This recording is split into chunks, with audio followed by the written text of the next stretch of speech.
Sir, इससे पहले कि मैं महाराष्ट्र शिवसेना एकनाथ शिंदे जी और अपने विचार वक्फ अमेंडमेंट बिल 2025 पर प्रस्तुत करूं, मैं सबसे पहले कहना चाहता हूं कि मैं जिस शहर से आता हूं, मुंबई, हमारे देश की आर्थिक सांस्कृतिक राजधानी है और मैं बहुत गर्व से कह सकता हूं कि मुंबई में पूरी देश की जो डाइवर्सिटी है, विविधता है, वो नजर आती है। उसी प्रकार से मुस्लिम समाज में जो डाइवर्सिटी है, मुंबई में आपको नजर दिखेगी। हमारे जो माइनॉरिटी अफेयर्स मंत्री है, मेरे खास मित्र किरण रिजिजू जी, मुस्लिम समाज के सभी जो सब कम्युनिटीज है, उनके साथ बहुत अच्छे उनके संबंध है। शियाज, सुन्नीज, दाऊदी बोहराज, आगा खानीज, जिसको हम इस्माइली शियाज कहते हैं, एंड मेरी इनके साथ बहुत इंटरेक्शन होती है। मैं आज विश्वास के साथ कह सकता हूं कि मुस्लिम समाज और खास करके जो नौजवान मुस्लिम समाज, वो एक ही बात कहते हैं कि हमें तुष्टीकरण नहीं चाहिए, हमें सशक्तिकरण चाहिए। We want empowerment, we don't want appeasement.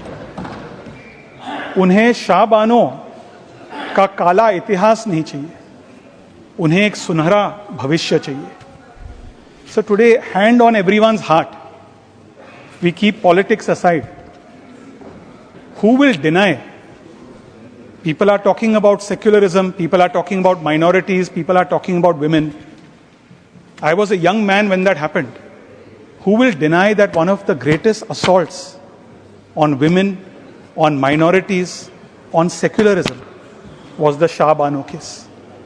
And today the Muslim youth are noticing what is happening with other religious minorities, with Christians, with Sikhs, with Parsis, with Jains, and they are realizing that when a community frees themselves from the trap of appeasement, the sky is the limit. Anything is possible, and that's why these other communities are progressing and moving forward. एक fashionable आजकल बन चुका है कि सरकार minorities, religious minorities के खिलाफ है। मेरे पहले ट्रेजरी बेंचेस से ये स्टैटिस्टिक्स को हाईलाइट नहीं किया गया, और इसलिए मैं आपकी अनुमति लेकर 3 महत्वपूर्ण स्टैटिस्टिक्स सदन के सामने रखना चाहता हूं।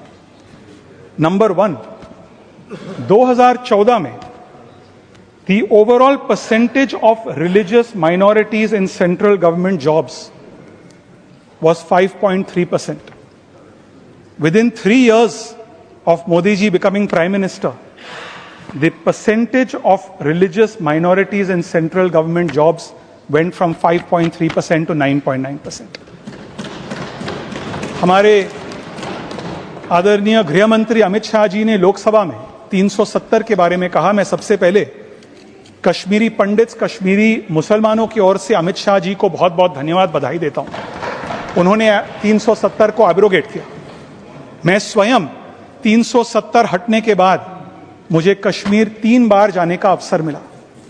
If we look at districts like Baramulla, like Anantnag, the kind of progress that is happening there, and in fact I would say, जो एक fear narrative कुछ लोगों ने चलाया कि 370 को यदि हटाया जाएगा तो सबसे ज्यादा नुकसान कश्मीरी मुसलमानों का होगा, आज मैं पूरी विश्वास अपने खुद के डायरेक्ट एक्सपीरियंस से कह सकता हूं कि 370 हटने के बाद सबसे ज्यादा फायदा कश्मीरी मुसलमानों को हुआ।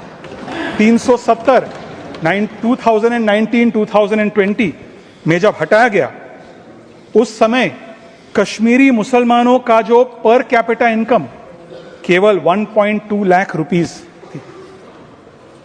केवल 3 वर्षों के अंदर, उस समय कोरोना भी चल रही थी, 2023 तक their per capita income has gone up from 1.2 lakh rupees to 1.7 lakh rupees. Today in Kashmir, there is a tourism boom, there is an infrastructure boom. People from all over the country, the world, are coming there, building infrastructure, investing in tourism, which is creating jobs for the young people. But the third, to my dear friend Kiran Rijijuji, who is aware of this, the third and most impressive and welcome statistic is from an organization called PRICE, People Research on India's Consumer Economy. they have said that the income disparity between Hindus and Muslims has narrowed by 87% in 7 years from a monthly difference of 1917 rupees in 2016 to only 250 rupees in 2023, Ashwini ji. And I can confidently say this is because of the Prime Minister's policy of development for all, appeasement for none. Sir हमारे महाराष्ट्र में, सब आप हमारे खासदार है, थोड़ा time दीजिए हमें। हमारे महाराष्ट्र में देंगे तो देखो कितना टाइम लग जाएगा। महाराष्ट्र में जो development for all, appeasement for none, जो मोदी जी का जो मंत्र है, हमारे एकनाथ शिंदे जी जब महाराष्ट्र के मुख्यमंत्री हुआ करते थे, उन्होंने लाड़की बहन स्कीम लाया महाराष्ट्र में। उस समय हमने धर्म के आधार पर भेदभाव नहीं किया। महाराष्ट्र में जो भी जरूरतमंद महिला है उनको हमने पैसे दिया, हमने धर्म के आधार पर भेदभाव नहीं किया। इसलिए मैं कंक्लूजन में बहुत ही कम शब्दों में मेरे मुसलमान भाइयों बहनों से अपील करना चाहता हूं कि वे रूमर्स, फेक नैरेटिव्स पर ध्यान न दें। बिल का एवैल्यूएशन उसके मेरिट्स के आधार पर करें और आश्वस्त रहे कि सरकार की इरादा ऐसे सुधारों को बढ़ावा देना है जो लंबे समय तक, लॉन्ग टर्म तक समुदाय के लिए फायदेमंद हो।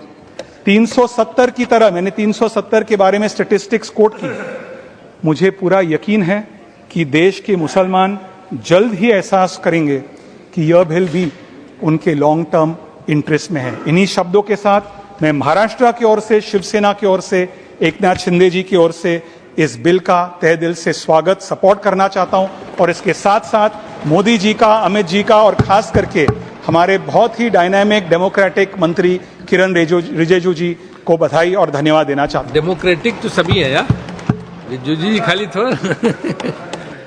Now mister PP Suneer. Thank you, Deputy Chairman, sir. Sir, the Waqf